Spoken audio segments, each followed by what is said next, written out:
Dinaud was a heroic figure who lived in the 5th and 6th centuries and was director of Christianity in England and Wales around the time of the beginning of the 1260-year prophecy in 538, and led the church during its critical encounter with Augustine, the founder of the papal church in Britain. He was a contemporary of Kolumba and had received his training from him. Here in Bangor-on-Dee in Wales, a training institute was established that would be key in establishing this country as a mighty force for truth and resisting the advances of Rome for centuries.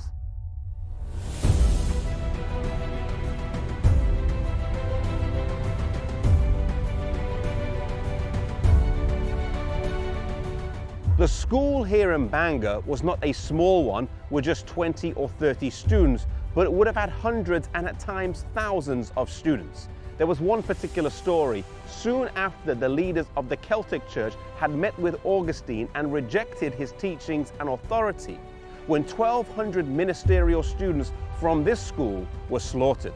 The Welsh Church was one of the sturdiest and withstood much opposition to it, maintaining its stance the longest out of the churches in England, Scotland, and Wales. They differed with Rome on many points, but the supremacy of the bishops, celibacy, and the Sabbath were three of the main ones. There is much evidence that the Sabbath prevailed in Wales universally until AD 115, when the first Roman bishop was seated at St. David's.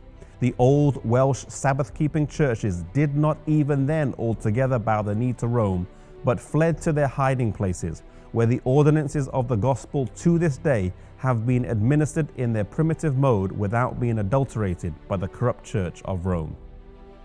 So in the 6th and 7th centuries, we see a strong Celtic church. Patrick had been the evangelist in Ireland, Kolumba in Scotland, Aidan in England, and Dinaud had established a training centre here in Wales.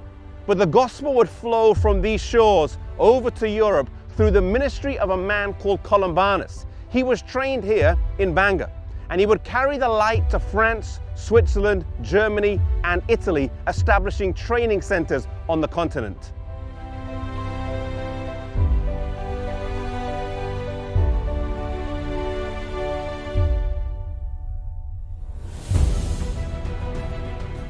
The first place he established a school was in France. Here, along with 13 others who would come with him, these Celtic missionaries lived their lives, reading the scriptures and teaching other people.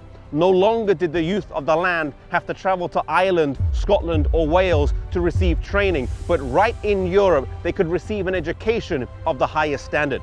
Soon this school became too small, and he planted another one nearby, and then another one nearby, all within 20 miles of each other. Later on in his life, he would plant schools in Switzerland and in Germany. Even as he was nearing the end of his life at 70 years old, he did not slow down. Now settling in Italy, he was joyfully received, and the commonality between the faith of the Celtic Church and that of the Waldensians was seen as he found a strong bond with the believers there. Refusing to enjoy a comfortable retirement, he asked the king for a place to plant a new center, and the locality of Bobbio with its ruined church was given him, and he established a school and library there.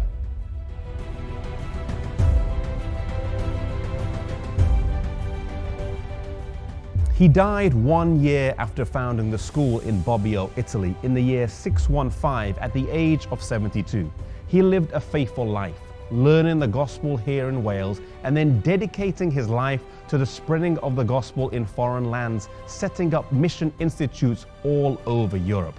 One thing that stands out to us from the life of Columbanus is that he worked for God all the way until the end.